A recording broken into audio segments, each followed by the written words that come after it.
Have you ever experienced a moment when complete strangers suddenly felt like friends? Maybe at a concert, maybe during a celebration, maybe during an important event that everyone was talking about. It's a strange feeling, isn't it? For a few hours, people who don't know each other suddenly laugh together, celebrate together, and share the same emotions.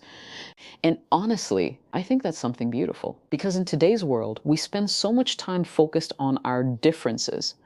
Different countries, different cultures, different opinions, different ways of living. But every now and then, something happens that reminds us how similar we really are. And one of those things is football. Now, I know that not everyone is a football fan. Some people love it, some people don't understand it, and some people only watch it every 4 years. But when the World Cup arrives, something changes. The energy feels different. People start talking about matches at work. Families gather around televisions. Friends send messages before games. Social media suddenly fills with predictions, celebrations, and emotional reactions. And for a few weeks, millions of people around the world become part of the same conversation. What fascinates me is that football is not really about the ball. It's not about the stadium. It's not even about the players. At least not completely. It's about hope. It's about belonging. It's about memories. It's about feeling connected to something bigger than yourself. I still remember watching important matches with my family when I was younger. The excitement before the game started. The nervous silence during difficult moments. The joy when a goal changed everything. Years later, I don't always remember the final score, but I remember how those moments felt. And I think that's the real reason why the World Cup captures the attention of so many people around the world. Because deep down, football is much more than a game. I completely agree with that, Laura. And you know what's interesting? I don't think people become emotional because of football itself. I think football simply gives people permission to express emotions that are already there. Think about it. How often do adults openly celebrate with complete strangers? How often do people hug someone they have never met before? How often do entire cities stop what they're doing to watch the same event? It doesn't happen very often, but during the World Cup, it happens everywhere. And that's what makes it so special. I've seen people from different backgrounds, different ages, and completely different lifestyles sitting together and supporting the same team.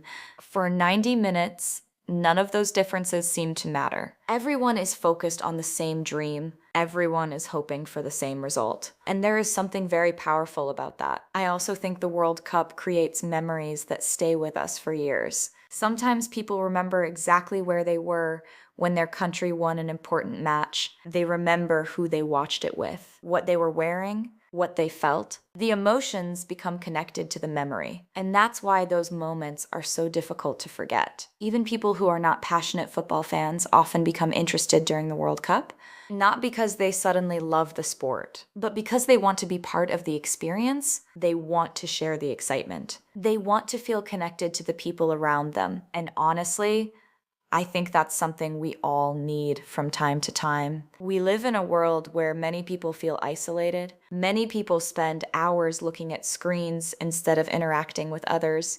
But events like the World Cup remind us that human beings naturally want connection. We want to belong. We want to celebrate together. We want to share meaningful moments. And maybe that's why so many people count down the days until the tournament begins. Because deep down, they are not only waiting for football, they are waiting for the emotions that come with it. You know, Sarah, while you were talking, I started thinking about something. Maybe the reason people become so emotional during the World Cup is because all of us want to feel that we belong somewhere. We all want to be part of something bigger than ourselves. And sometimes, in our daily lives, that feeling can be difficult to find. People move to different cities. Families become busy. Friends grow apart. Life changes. And before we realize it, many of us spend our days focused on responsibilities, deadlines, and routines. But then something like the World Cup arrives, and suddenly millions of people feel connected again. For a moment, they feel like they are part of a community. And I think there is something beautiful about that, because human beings were never meant to live completely alone. We are social creatures. We want connection. We want shared experiences. We want stories that we can remember together. When I think about football, I don't immediately think about trophies or statistics. I think about people. I think about families gathering in living rooms. I think about friends meeting at restaurants and sports bars. I think about children watching matches with their parents and creating memories that they will carry for the rest of their lives. Years later, they may not remember every goal. They may not remember every player, but they will remember how they felt. They will remember who was sitting next to them. And in many ways, those memories become part of their personal story. I remember hearing someone say that people rarely remember ordinary days. Most of our lives are made up of routine. Wake up, go to work, come home, repeat. But special moments stand out. They become landmarks in our memory.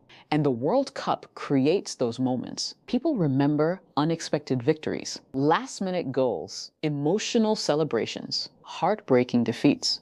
And because those moments are shared with others, they become even more meaningful. I also think there is something very inspiring about watching people chase a dream. When we watch athletes representing their countries, we are not only watching football, we are watching years of sacrifice, years of discipline, years of hard work. Many of those players started as children with nothing more than a dream, and now they stand on one of the biggest stages in the world.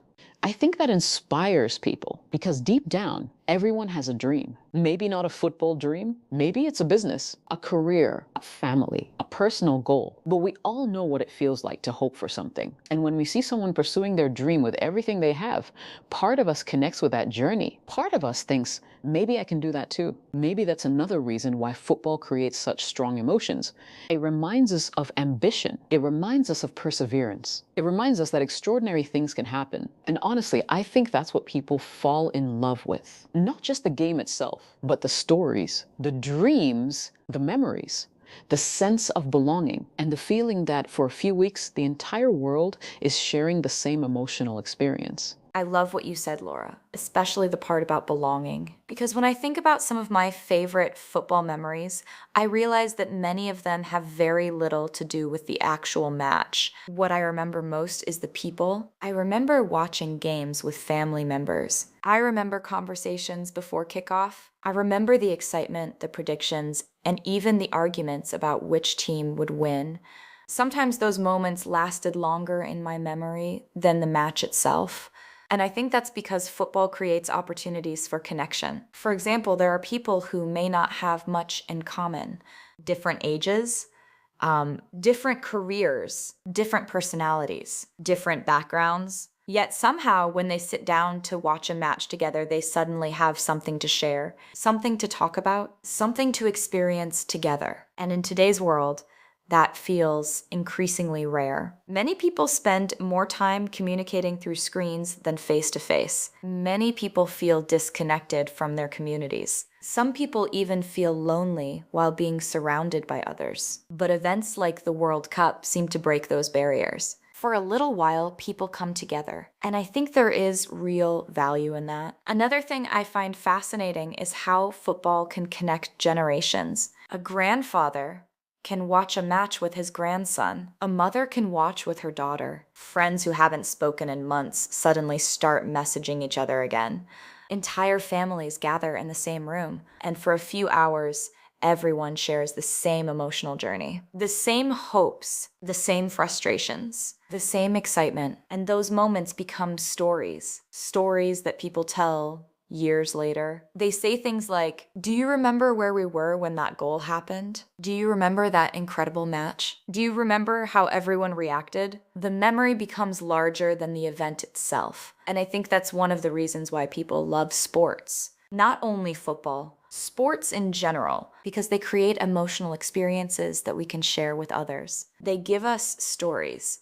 They give us memories. And perhaps most importantly, they give us moments that pull us away from our daily routines. For a little while, people stop worrying about work. They stop thinking about deadlines. They stop focusing on problems. Instead, they become completely present, focused on a single moment, a single match, a single possibility. And honestly, I think that's something many people are looking for, a reason to feel excited, a reason to feel hopeful, a reason to believe that something special might happen. Because life can sometimes feel predictable.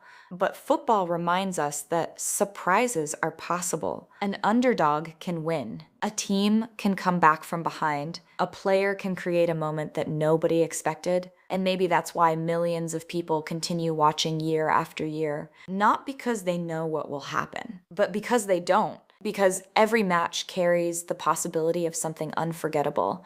And when those unforgettable moments happen, people don't just remember the result. They remember how they felt. And often, they remember exactly who was standing beside them when it happened. I think that's such a beautiful way to look at it, Sarah. And honestly, the more we talk about it, the more I realize that football is really a reflection of life. When you watch a match, you never know exactly what is going to happen. A team can dominate for most of the game and still lose. A team that seems defeated can suddenly find a way to come back. One moment can change everything. And in many ways, life works exactly the same way. There are times when things don't go according to plan, times when we feel disappointed, times when we feel like giving up. And yet somehow, we keep going. We keep believing. We keep hoping. We keep trying. And maybe that's one of the reasons people connect so deeply with sports, because they remind us that the story is never over until the final moment. There is always another opportunity, another chance, another possibility. I also think football reminds us of something else that is very important. It reminds us that some of the most meaningful experiences in life are shared. When people look back on their happiest memories, they rarely talk about being alone. They talk about the people who were with them, the conversations, the celebrations, the laughter, the emotions. And the World Cup creates those moments on a global scale. Millions of people sharing the same excitement, the same anticipation, the same dreams. For a few weeks, the world feels a little smaller, a little more connected. And maybe that's something we need more of, because it's easy to focus on the things that separate us. Different countries, different languages, different beliefs, different cultures. But events like the World Cup remind us that we have much more in common than we sometimes realize. We all understand joy. We all understand disappointment. We all understand hope. And we all understand what it feels like to dream. At the end of the day, football is just a game. The players go home. The tournament ends.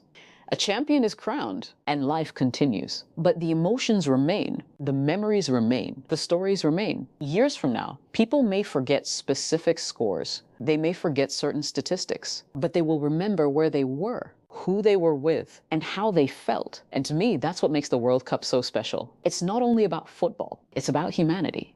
It's about connection.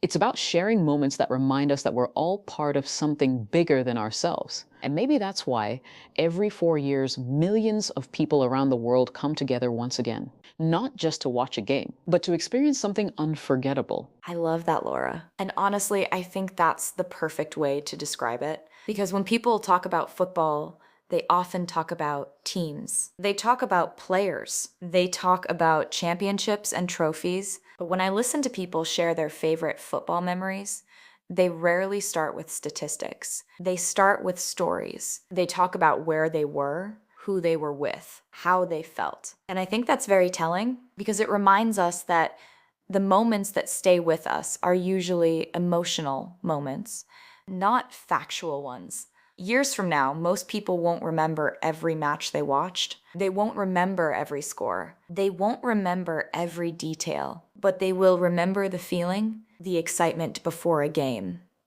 The excitement before a game, the tension during a difficult moment, the joy of an unexpected victory, the heartbreak of a defeat. Those emotions become part of our personal history. And maybe that's why football continues to matter generation after generation. Because at its core, it isn't really about the sport. It's about what the sport allows us to experience. It allows us to hope. It allows us to dream. It allows us to believe, and sometimes in a world that can feel stressful and uncertain, those things are incredibly valuable.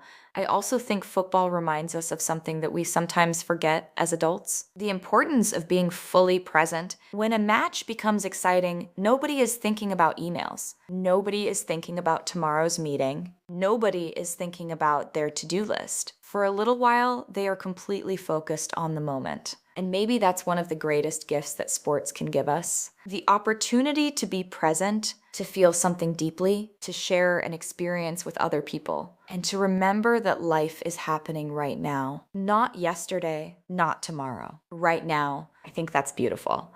And perhaps that's the real reason why the World Cup captures the attention of so many people around the world. Not because everyone loves football, but because everyone understands emotion, everyone understands hope, everyone understands dreams, and everyone understands the desire to belong to something meaningful. So whether you're a lifelong football fan or someone who only watches the World Cup every few years, maybe the magic isn't really on the field.